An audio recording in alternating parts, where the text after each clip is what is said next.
Live from Los Angeles at Sinai Temple, this is Rabbi Sherman, Rabbi on the Sidelines, where we speak about sports and faith and their intersection on and off the court.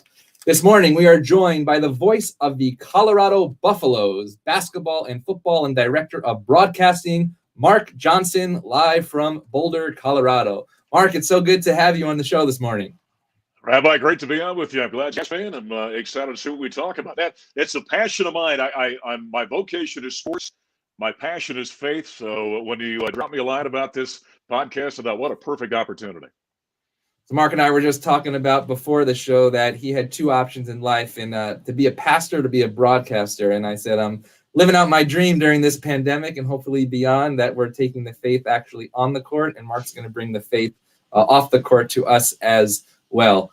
First, I just want to send, on behalf of Sinai Temple and Los Angeles community, condolences to the Boulder, Colorado community on the difficult the shooting at the supermarket. I just want to know how your community is doing over this past week. Well, as you can imagine, it's a shocker, and too frequently in society we talk about these events, and I've said many times, and not so much in my sports role, more my ministry role. When I've talked to different groups here in the last week or week and a half, almost 2 weeks now, I said we see these stories happen around the world. There's always tragedy coming from somewhere, and when we hear from it, on the other side of the globe or on the other side of the United States, it's a sad story, and it happens in your backyard, and then it becomes a nightmare. And so you can imagine how the community is right now. I mean, it's back on its heels. It's mourning. It's confused. When these kind of things happen, we try to wrap our minds and hearts around an evil, illogical act. It's such a tough deal to do, and so hard for all of us to get kind of our head around it. And that's kind of where Boulder's at right now. Actually, in our tradition, we don't ask why, but rather when. And I can imagine that there's also, when these things happen, some acts of kindness and goodness that you see happen within the community as well. Oh, there's no question about it. And if you can possibly, in this unbelievably dark cloud, look for any kind of silver lining, if you will, there's awakening in people of some sort. Where they begin to think about humanity, which maybe in our day-to-day lives we get caught up in everything that's happening in the world, and you kind of forget about the fact that there's a human being next to you. Instead of just some jerk that cuts you off in traffic, it's actually a living, breathing human being that God loves. And so I think, that's something that is a positive of a tragic situation comes out of it. We begin to think about each other as human again. And I think that's an awesome thing. Absolutely. So let's just talk about the mundane for a moment. Breaking news in college basketball world: Roy Williams retiring after 903 wins. Thank God he gave Syracuse that one loss in April 7th, 2003 in the Superdome in New Orleans, where you had the call. What's your thoughts on Roy Williams retiring, sort of surprisingly? Well, it is and it isn't, from the standpoint that I saw a note today somewhere on social media where apparently recently he's been speaking openly about his concerns about college athletics. And we saw just yesterday with the Supreme Court looking at the paying student athletes issue and the name, image, and likeness coming up, the transfer portal, which I'm sure you'll want to get into at some point in time, but what that means for college athletics. I'm actually in it now. I'm going back. You still got some eligibility. That's good. I'm ready. So I think for a guy like Roy Williams, and I've talked with a number of coaches that I deal with on a regular basis, and some of them are younger than me, some of them are older. Roy happens to be 70 years old. He's been around a long time. He's been in this sport. He's watching it change, and I think sometimes we get to the point where there's some of the old dog, new tricks kind of thing, where people begin to they're uncomfortable with the way things are going, and they're not sure how to handle it, or maybe they don't like the direction of it. And I'm assuming there's some of that with Roy, just thinking, this thing is changing so much. I'm late in my career. He's got nothing left to prove with three national championships. Thank goodness it wasn't 4, by the way, for Orange Nation out there. And so I think for him, the time has come. But I saw Dick Vitale today say that he was out of their Mount Rushmore of college basketball coaches, and who am I to argue with that? And there was Dick Vitale signing a 3-year extension with ESPN this morning at the age of 80. Pretty amazing. Yeah, been around forever. And I got that. We both know and love Jim Boeheim. We both had our experience with Syracuse. Jim's in his 70s, so you can do it for a long time. Roy Williams has decided that I guess it's time for him. And boy, I said, the resume he's put together at Kansas and at North Carolina, he'll stack that up against just about anybody. So let's talk about the Syracuse experience for a moment. I had the opportunity as a 2003 to sit right behind you with my brother Eyal of blessed memory, special needs, quadriplegic. We would sit in that wheelchair section right behind the broadcast. WSY was it SYR? What station were you on back then? Well, we were on. In terms of the station, there was a rock station on our flagship. TK99. But we were on. Yeah, that's right. We were on the radio network for Learfield IMG Sports at that point in time. Got it. So we used to sit right behind you, and you would make that call. Maybe the Jerry McNamara, the three. It was amazing. The right between the eyes. 7 of those calls at the NCAA Final Four during the first half.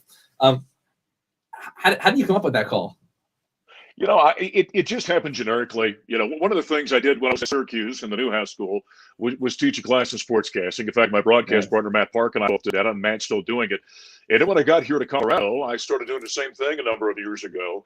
And I always tell young broadcasters, you can't force those things, right? I mean, it's like in Major League Baseball, guys have got, their signature home run calls. People in basketball have things they kind of become commonplace for them. That's something that I say on the basketball side. Colorado fans will tell you in football, one of the things they hear you say all the time, it just kind of developed was, when the Buffs score a touchdown, Colorado.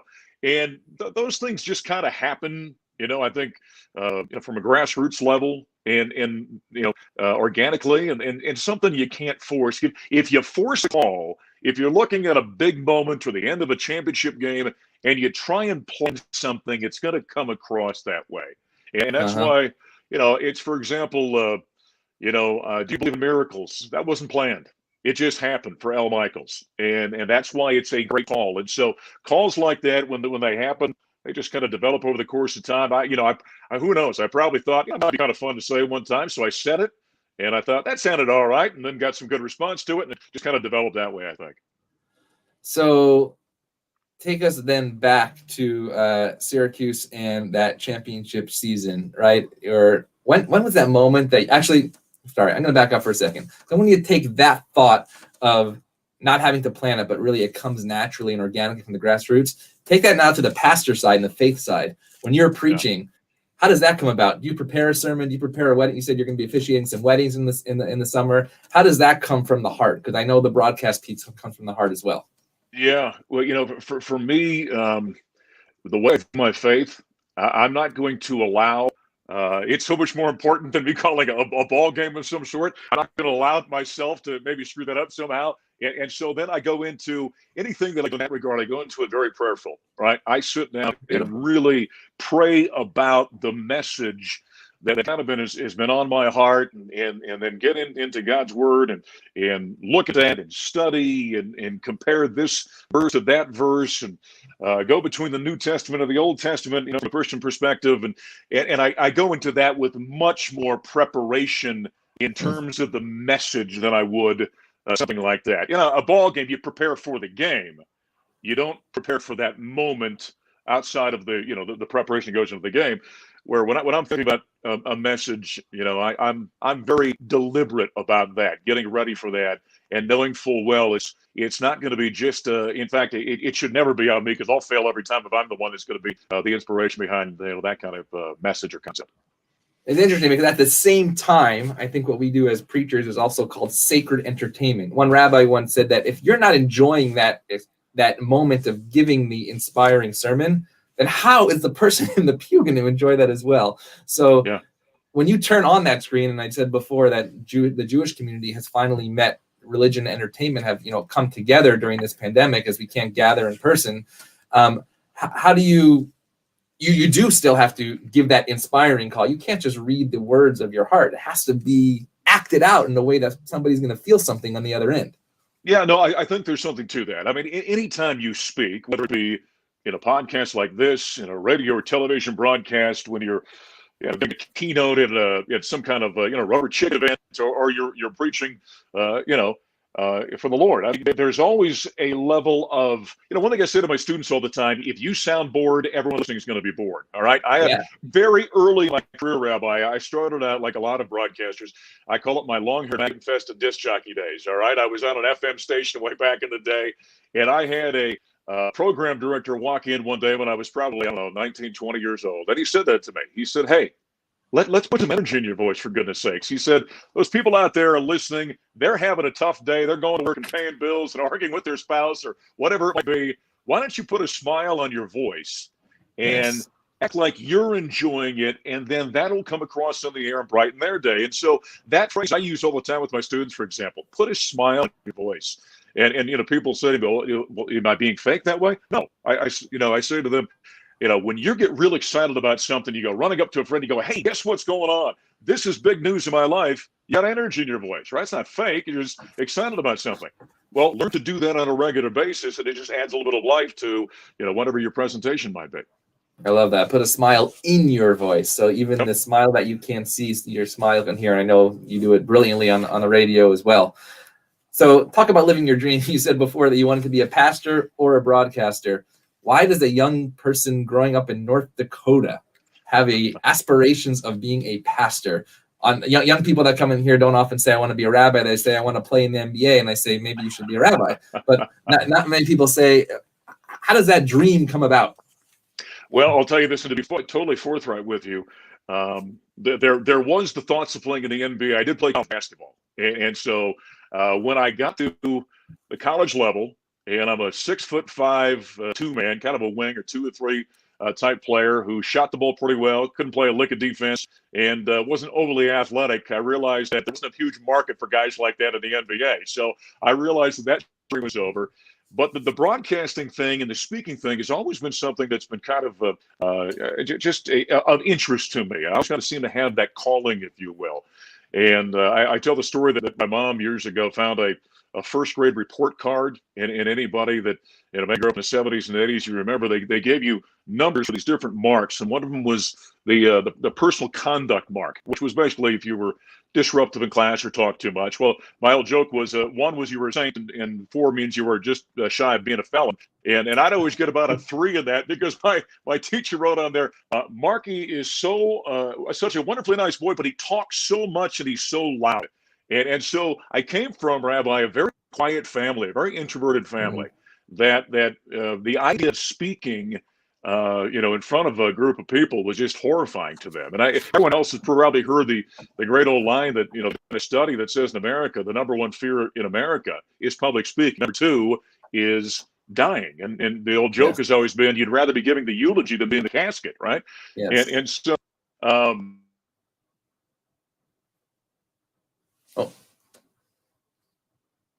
I think you went on mute there for a moment. There we go. Oh, you're going to come back? You're good. All right.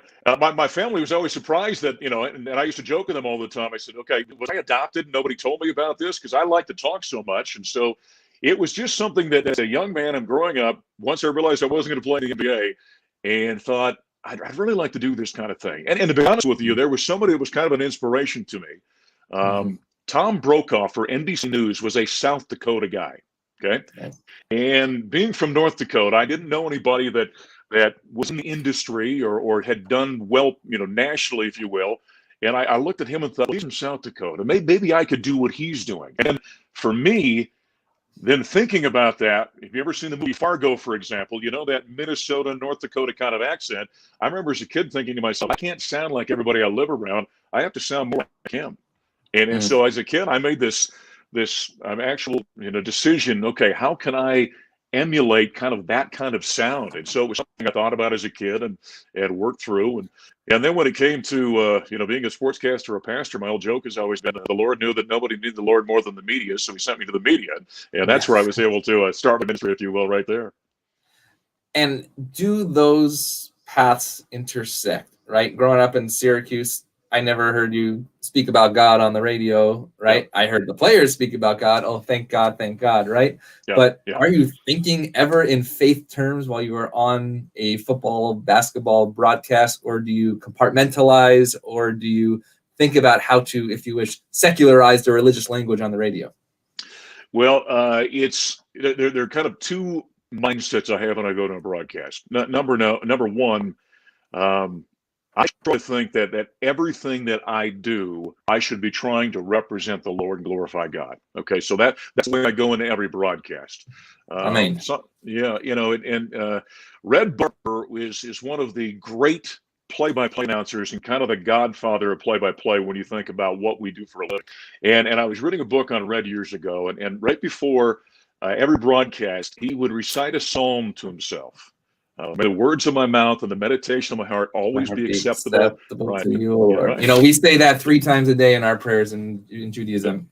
The There you go. silent prayer, we say before we say our immediate prayer, we say Adonai Svatai, that God should open up our lips to only say words of praise. And at the end, in fact, there's a choreography. We take 3 steps backwards as if we were before God, and now we're going back to God. And we say, may the words of, so we say those words. Yeah. There you go. And so for me, and I reading that from Red Barber doing that, I thought to myself, it puts me in that frame of mind that I'm here to glorify Him. Now, when I get on the air, I'm doing a secular broadcast. I'm representing, in my case, at Syracuse, university, and here Colorado, the same thing.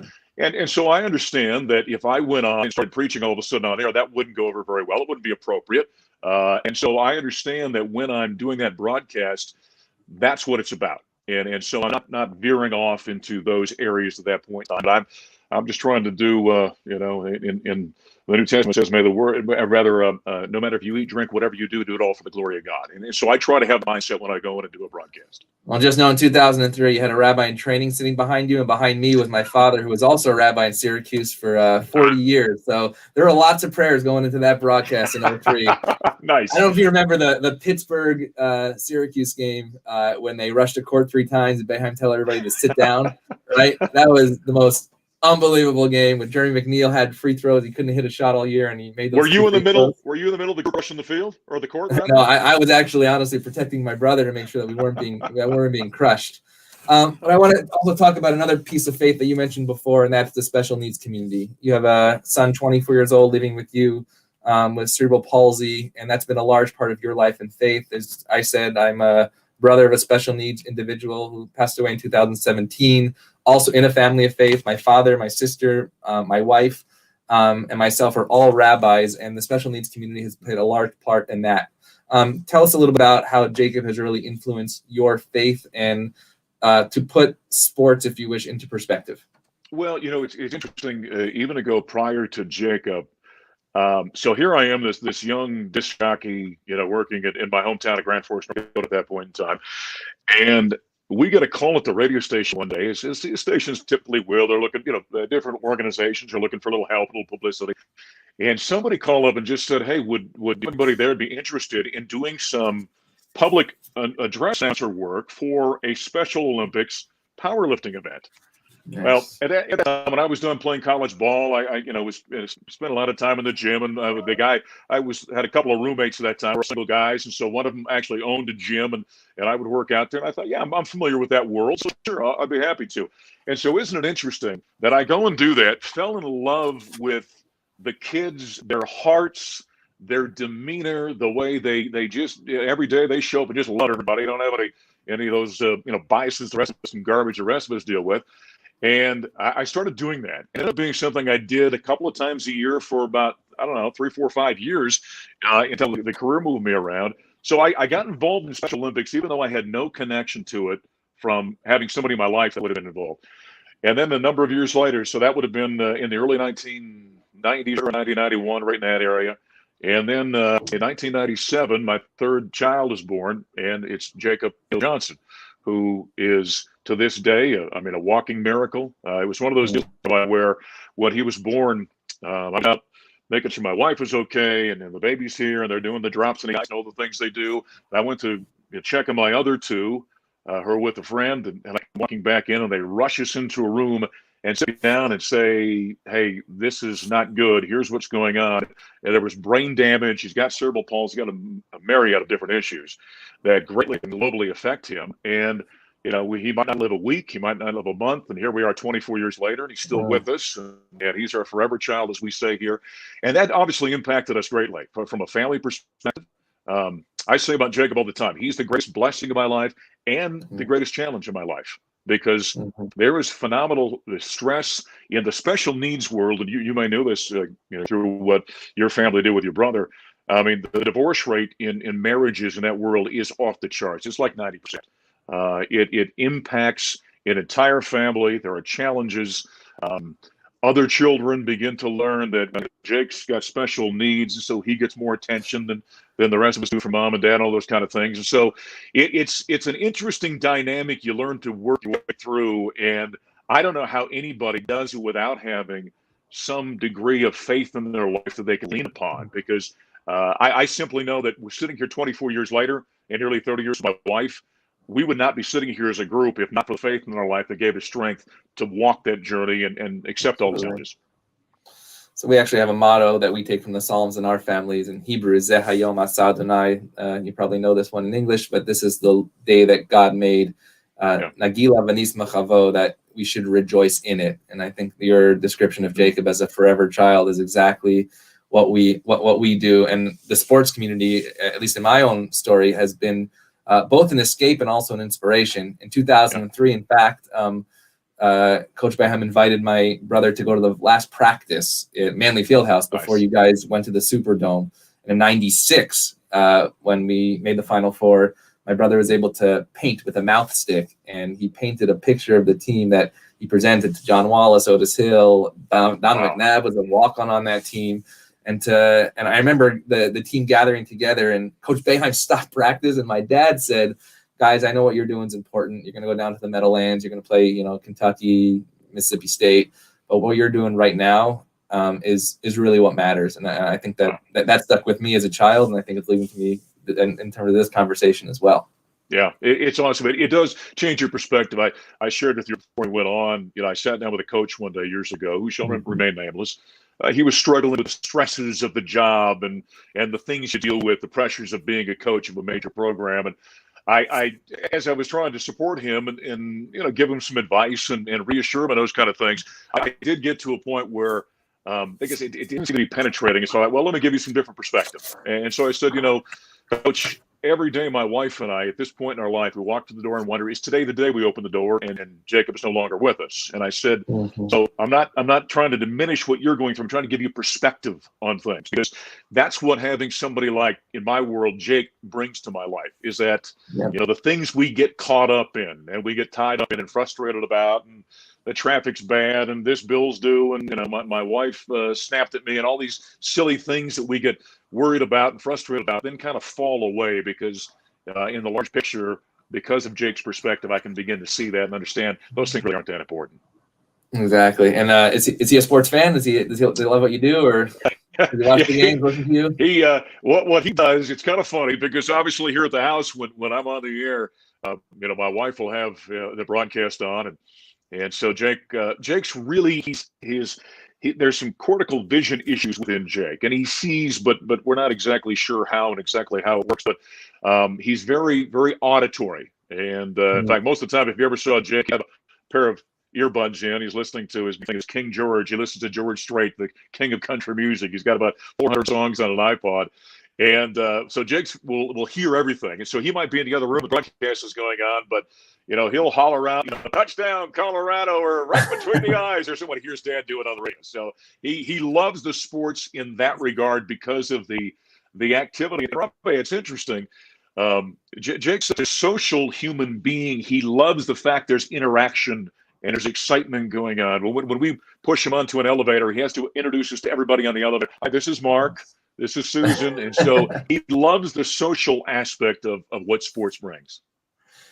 So I want to bring you, because 2003 was an inspiring moment, literally in my life as a junior in college. And, nobody's ever lived that down. We're going to take you to one shiny moment and relive that moment for a second. And talk about that.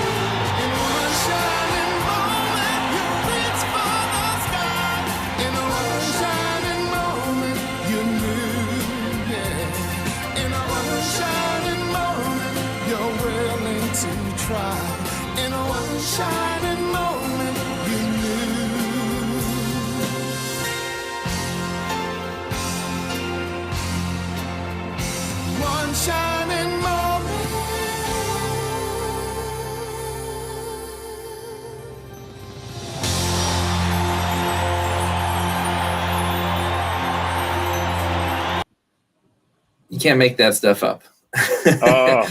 Unbelievable, isn't it? Yeah, I'm reliving it right now so many years later. What was that like being in that moment and having the responsibility to bring it to the world? Well, it's kind of funny. I'll give you a little background story on what happened that day. As a team works its way through the tournament, they obviously have very specific times that the players and coaches are available to the media. And so what happens is that gets limited as you kind of funnel towards the Final Four. And ultimately, the play-by-play guy becomes kind of this connection to the team. And so you're doing a lot of interviews. People want to talk about the basketball team and the game coming up and this and that. And so on the day of the championship, I'm thinking to myself, okay, I have to kind of curb this because it's really getting out of hand. I mean, I was doing 8 or 10 interviews around the country a day, and I got to get ready for the broadcast. We were doing a live television show. Oh, we signed, I don't know, 2 or 3 hours prior to tip off, and then I had to get inside or do the pregame show and then do the game.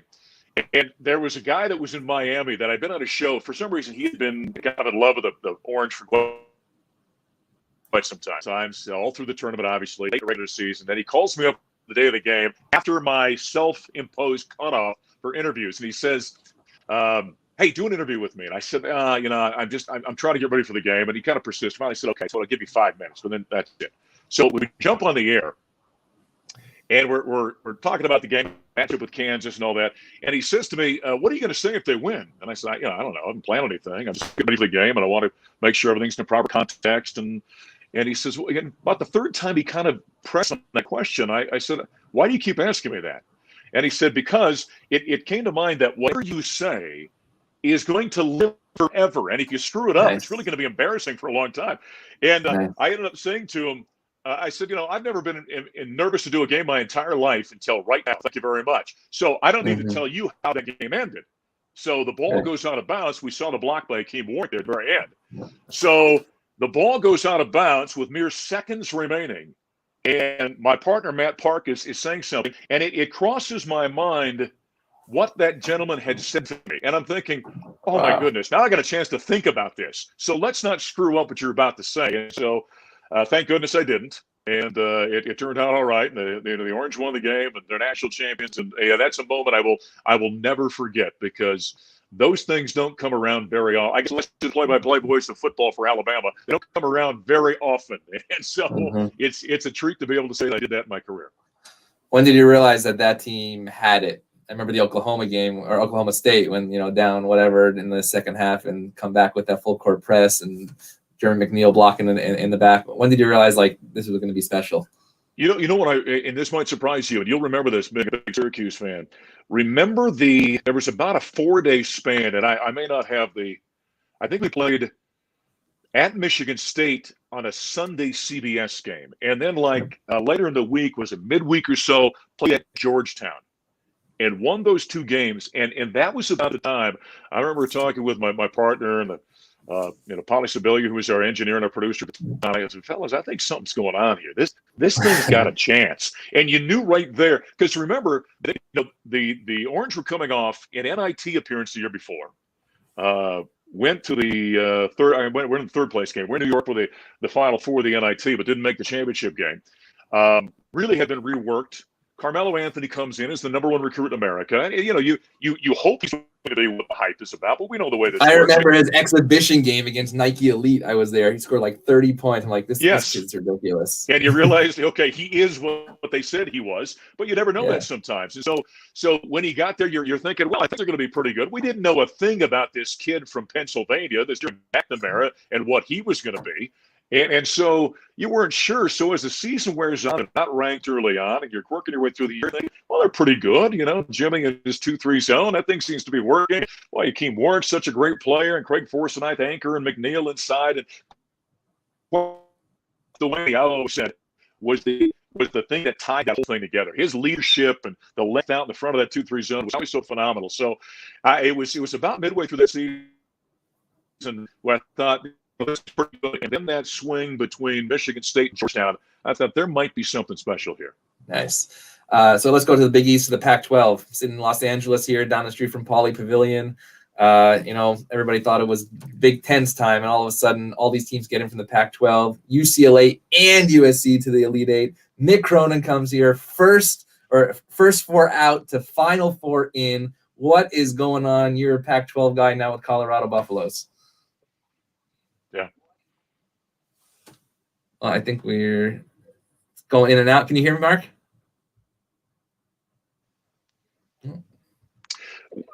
You there, Mark? Well, it ended. I'm there. You got me? Yeah, I think we're having a little bit of internet issues. Okay, yeah. I do live up in the mountains, so sometimes the internet does take a little bit of a hit, so I apologize for that. The Pac-12 over the years has not earned its own respect. And what I mean by that, from a basketball standpoint, in the last handful of years, there was, just 4 or 5 years ago, Oregon made the Final Four. That was 2017, if I recall correctly.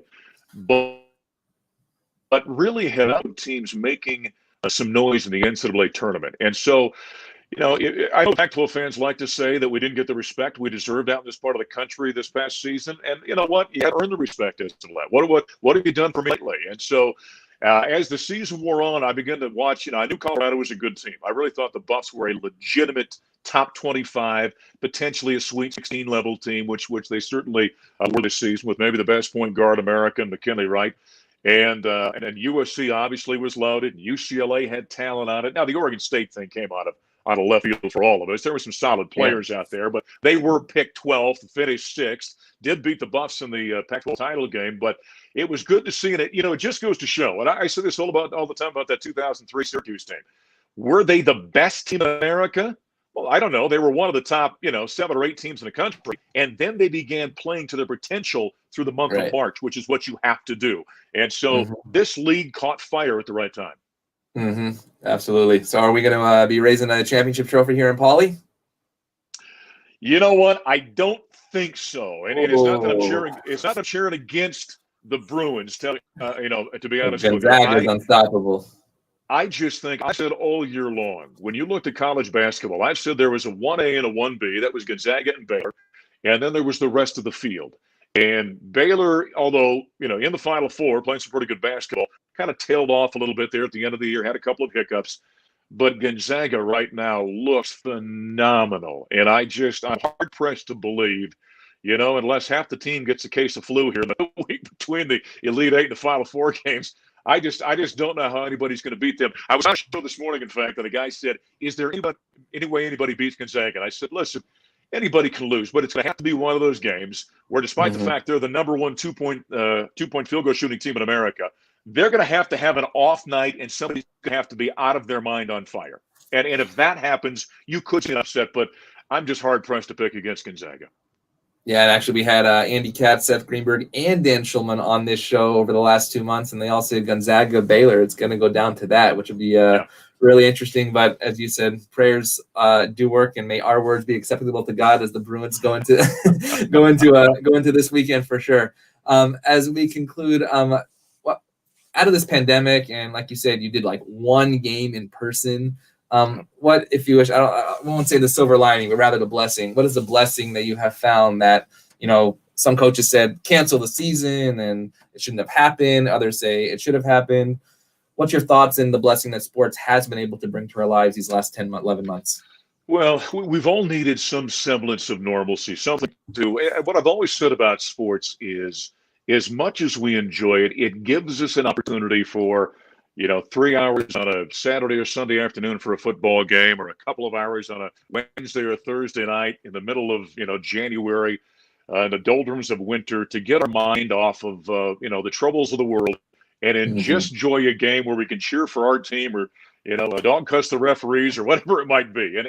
And so I think there's great value in that, with all that we've all gone through in the last 12 to 13 months now. And Rabbi, I'd say this as well from a faith standpoint. When we look and if you're in the Old Testament, the New Testament, the people that we read about in God's Word lived their faith every single day. They lived it. It was their DNA, right?